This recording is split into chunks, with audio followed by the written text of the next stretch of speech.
नमस्कार and welcome you world affairs. मैं हूं प्रशांत धवन और इस वीडियो में हम बात करने वाले हैं चेनाब ब्रिज के बारे में जो अब ब्लास्ट प्रूफ हो चुका है। यहां पर आप देख पाओगे, आपको आर्टिकल दिखेगा Chenab arch bridge in Jammu Kashmir world's highest railway bridge अब ब्लास्ट प्रूफ हो चुका है।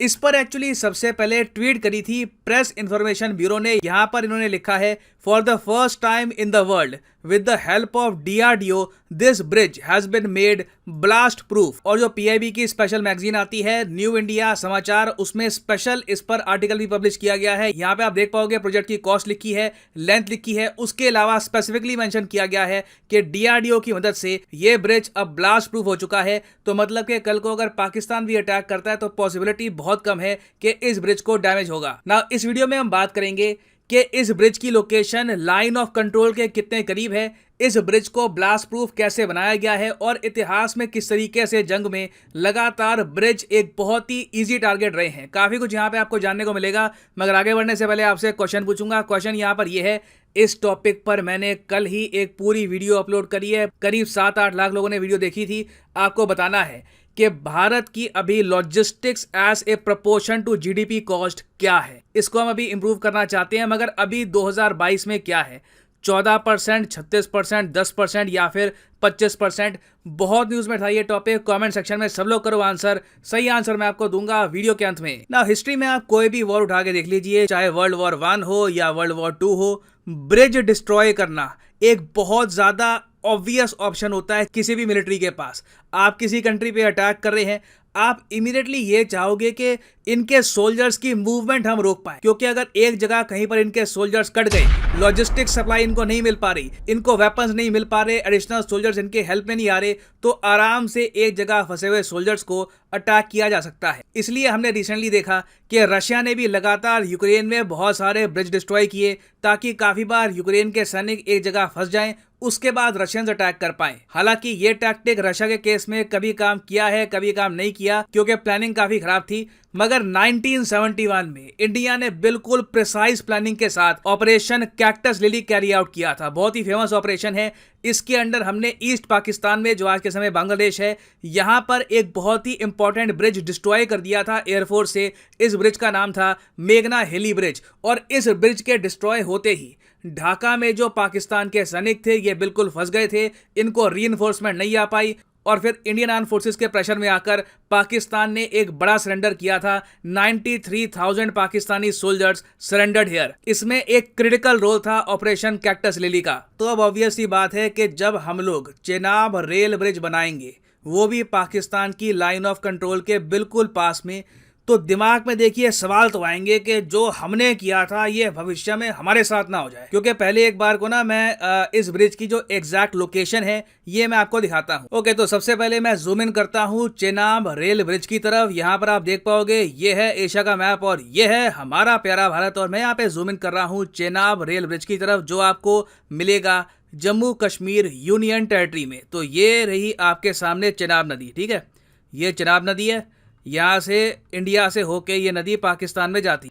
अब चेनाब नदी पर ही हम यहाँ पर बना रहे हैं ये चेनाब रेल ब्रिज, ठीक है। यहाँ पर ये रेल ब्रिज बन रहा है और आप इमेजिन कर सकते हैं ये रेल ब्रिज कितना इंपॉर्टेंट है। ये प्रॉपर कनेक्टिविटी प्रोवाइड करेगा कश्मीर की with the rest of India. आप देखोगे इस रेलवे ब्रिज के बनने के बाद लगातार टूरिज्म, बिजनेस, इसमें बहुत ज़्यादा इंप्रूवमेंट होगी।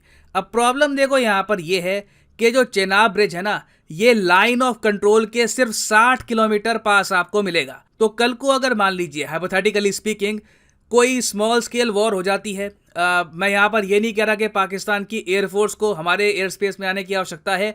अगर पाकिस्तान कोई मैं कहूँगा हाईटेक ड्रोन भी भेज दे, अटैक ड्रोन, और सही तरीके से उसको मनूवर करे, तो एक बार को ये लोग चेनाब रेल ब्रिज पे अटैक कर सकते हैं। It is very much possible.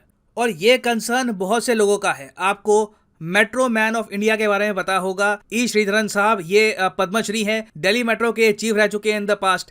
ये इस चेनाब ब्रिज प्रोजेक्ट के अगेंस्ट थे। इन्होंने कहा कि देखो कुछ और रास्ता ढूंढ लो, कोई छोटा ब्रिज बना लेते हैं, एक ऑल्टरनेट रूट ढूंढते हैं, चाहे एक बार को पैसा एक्स्ट्रा लग जाएगा, वहां पे एक बार को छोटा ब्रिज बना देंगे। ये जो लाइन ऑफ कंट्रोल है उसके पास में ब्रिज बनाना रिस्की है, क्योंकि देखिए कल को वॉर का जो एस्पेक्ट है ये मैंने आपको बता दिया। उसके अलावा लाइन ऑफ कंट्रोल के पास होने की वजह से आतंकवाद भी यहाँ पर बहुत ही आसानी से हो सकता है। कोई अगर मान लो कल को आतंकवादी आ गया, उसने बॉम्ब वगैरह कुछ यहाँ पे गिरा दिया, उस केस में प्रॉब्लम आ जाएगी। तो इसी प्रॉब्लम से निपटने के लिए भारत ने फैसला ये किया कि हम लोग डीआरडीओ के साथ मिलकर इंश्योर करेंगे कि ये ब्रिज ब्लास्ट प्रूफ बनाया जाए, क्योंकि इस ब्रिज की सेफ्टी के बारे में बहुत से लोग क्वेश्चन उठा रहे थे। और यहाँ पे वैसे आप देख पाओगे इस प्रोजेक्ट का स्टेटस, ये प्रोजेक्ट शुरू कब हुआ, किस तरीके से आगे तरक्की हुई। ये प्रोजेक्ट वैसे शुरू हुआ था दिसंबर 2003 में, अटल बिहारी वाजपेयी जी के टाइम में प्रोजेक्ट को अप्रूव किया गया। उसके बाद धीरे धीरे कुछ काम कभी रुका कभी आगे बढ़ा, फिर हमने देखा है कि प्रॉपरली कंस्ट्रक्शन रीस्टार्ट हुई थी 2010 के आसपास, और फिर हम देख रहे हैं 2017 से लगातार काम इस पर तेजी से हो रहा है। और अब हम फाइनली उम्मीद कर रहे हैं, अभी भी उम्मीद है कि इस साल के दिसंबर महीने में ये ब्रिज प्रॉपरली ओपन हो जाएगा, लोग इसको यूज कर पाएंगे। और 2012 के आसपास ही डिसाइड कर लिया गया था कि इस ब्रिज को हम बनाएंगे ब्लास्ट प्रूफ। और ब्लास्ट प्रूफ इसको कैसे बनाया जाएगा, देखिए यहाँ पे हमारा फोकस होगा स्टील की क्वालिटी पर और ओवरऑल इंजीनियरिंग एस्पेक्ट पे। पहले तो हम मान के चलते हैं जी, देखो अब ये भी है, ब्रिज पर आप मिसाइल अगर दागोगे एयरफोर्स से तो आपको हाई प्रिसिशन चाहिए, क्योंकि आप इमेजिन कर सकते हैं एक मिसाइल बहुत ही आराम से इस ब्रिज को मिस भी कर सकता है। तो मान लीजिए कोई फाइटर जेट कल को आता है और इसका एक जो पायर है इसको उड़ा देता है। पायर बेसिकली इनको कहते हैं, यहाँ पे आप देख पाओगे ये सपोर्ट करते हैं ब्रिज को। तो कल को एक ये उड़ भी जाता है तब भी ब्रिज खड़ा रहेगा, ब्रिज ऑल टुगेदर कोलैप्स नहीं होगा। उसके अलावा हमने ये भी इंश्योर किया है कि एक 780 मीटर लंबा ब्लास्ट प्रोटेक्शन प्लेटफॉर्म भी हम बिछाएंगे सरफेस पर। तो कल को अगर मान लीजिए ट्रेन यहां से गुजरती है, आतंकवादी ट्रेन पे बैठा है और उसने कुछ टीएनटी एक्सप्लोसिव्स यहां पर गिर दिए ब्रिज पर, उस केस में भी माइल्ड रिपेयर वर्क के बाद ये ब्रिज वापस फंक्शनिंग हो जाएगा। ये ब्रिज ऑल टुगेदर डिस्ट्रॉय कोई भी आतंकवादी नहीं कर पाएगा। फिर अगर मान लीजिए छोटे छोटे ब्लास्ट किए जाते हैं ताकि धीरे धीरे स्टील इरोड हो, तो उसके लिए भी पूरे ब्रिज पर 72 सेंसर्स हमने लगाए हैं जो ब्रिज की जो हेल्थ है इसको करेंगे मॉनिटर। यहाँ पे टेम्परेचर क्या है, ह्यूमिडिटी क्या है, वाइब्रेशंस क्या हो रही है, सारी इंफॉर्मेशन रियल टाइम बेसिस पर हमको मिल जाएगी। उसके अलावा जो हम यहाँ पर स्टील यूज कर रहे हैं ना, ब्लास्ट प्रूफ स्टील, ये 63 mm थिक है। इस टाइप का स्टील आपको यूरोप के कई ब्रिज में नहीं मिलेगा। वहां पर भी ब्लास्ट प्रूफ करने के लिए इतना ज्यादा खर्चा नहीं किया जाता, क्योंकि पहली बात तो उनको डर नहीं है कि उनके ब्रिजेस कोई उड़ा देगा। दूसरी बात यहाँ पर यह भी याद की है कि ऐसे ब्रिज बनाने में आपको एक्स्ट्रा खर्चा करना पड़ता है, तो हमने ये सब खर्चा भी किया है। वी हैव मेड श्योर कि ये ब्रिज अपनी पूरी लाइफ स्पैन पूरी करे। चिनाब ब्रिज की लाइफ स्पैन होने वाली है